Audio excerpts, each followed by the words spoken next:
Hi there. This will be a series of videos in which I offer ideas and suggestions for teaching the guitar in a group setting, in a class setting. Maybe you work at a public school as a music teacher, or maybe you work at a church as a music director or a music instructor, or maybe it's a neighborhood center. I've been teaching the guitar for many years, as well as the piano, in private settings as well as group settings, and I have a few ideas or suggestions for you to consider. So please come along. This is part one in the video series, and I'd like to simply address some of the things you'll need in order to teach the guitar in a class setting, in a group setting, efficiently. The first thing that you need is obviously a room, a physical location for this to happen, and I'll show you both rooms that I teach the guitar in a group setting. One of them is at school, one of them is at church, and I'll show you the actual rooms when I do that video. But I just want to mention that yes, you will first need a room, a physical space where you can not only have your students sit comfortably and hold the guitar comfortably, but also where you could possibly store instruments, because in many settings, maybe in a public school setting, for example, the students won't be able to bring a guitar with them, especially if you teach at the elementary level. So you'll need room not only for the students to sit comfortably and play the instrument properly, but also a room where you can store instruments between classes. And then, of course, you will need instruments and strings. These are obvious things that I'm talking about, but you will have to think ahead and find a solution for that. Especially if you teach in a public school setting, that's going to be a budget issue. And when I talk about instruments and strings in that particular video, I'm going to address some of those issues and offer some suggestions. So you'll need proper instruments, decent instruments, and constant source of strings, because strings will have to be changed on a regular basis. The next thing you will need is some sort of lesson sequence. I guess you could just start teaching the guitar from a book, but you will have to kind of think through a logical lesson sequence that makes sense for the children that you're teaching, for their age, for their level of playing. I'm assuming you will start with beginners. So you need to create some sort of lesson sequence that will allow you to teach the instrument properly and efficiently and get decent results.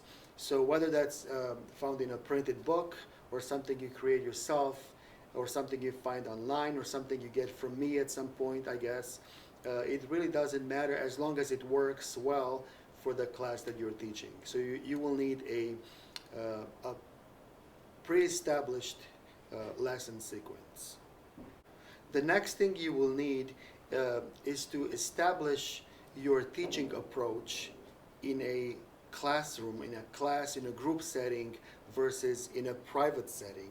A lot of teachers that teach in a group lesson for the first time, in a group setting for the first time, will try to use the same procedures, the same way of teaching in a group setting, and then they get frustrated because it simply doesn't work the same. So you'll have to differentiate between teaching to one student versus teaching to 8 or 18 or 25 students, because there are many differences that you have to be aware of and prepared for.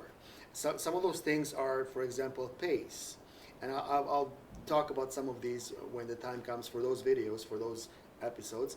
You need to consider your pace, because not everybody learns at the same rate, at the same pace.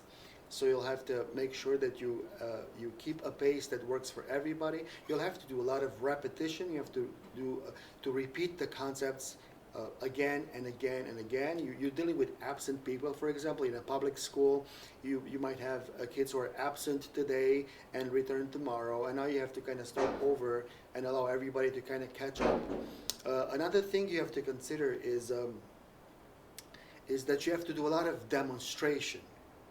Okay, teaching a musical instrument is quite different than teaching, say, a literature lesson or a social studies lesson, because it's actually a hands-on thing. And if you can't demonstrate, if you don't demonstrate, your students just won't get very far. Which leads me to the next thing I want to talk about, which is you have to be a decent guitarist yourself. Now, that sounds like an obvious thing to say, but I did see teachers before, guitar teachers before, who were teaching out of a book.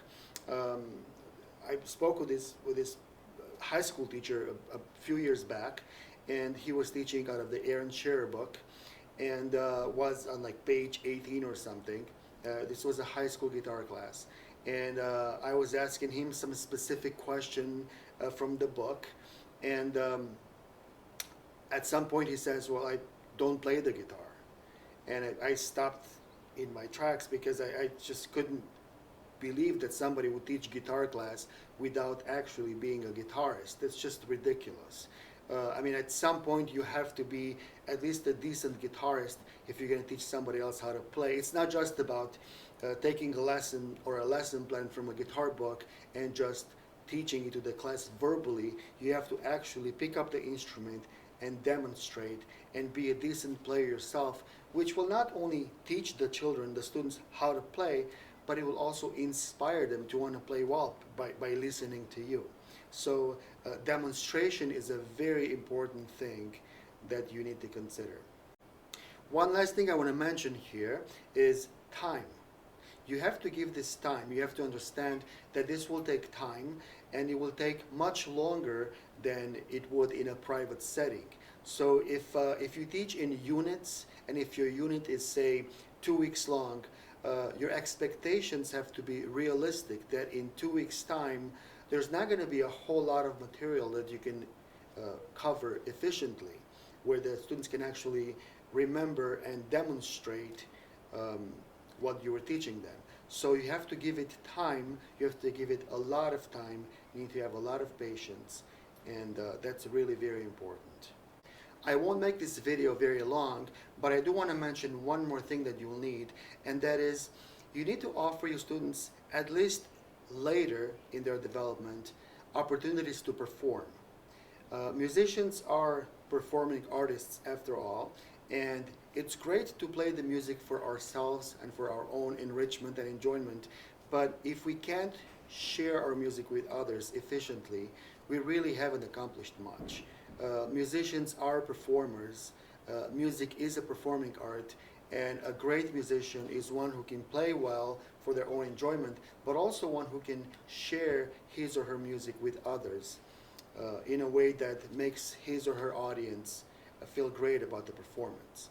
So you need to find ways at some point to offer your students opportunities to perform their music, no matter at what level they find themselves. So this can be done in the form of class recitals, classroom recitals. Perhaps at the end of the class, you can invite parents to listen to a recital where you can have duets or trios or solos even, or maybe an ensemble piece. So your students need to have opportunities to perform. That's not only going to allow them to share their music, but it's also going to be a great motivator, because when you know you have to play a certain piece in front of an audience, no matter how small or large, it kind of gives you that extra motivation to prepare really well for it. And if they're going to continue as a musician for the rest of their lives, they're always going to have opportunities to perform, so it's a good thing to prepare them for. I'll stop at these thoughts for now.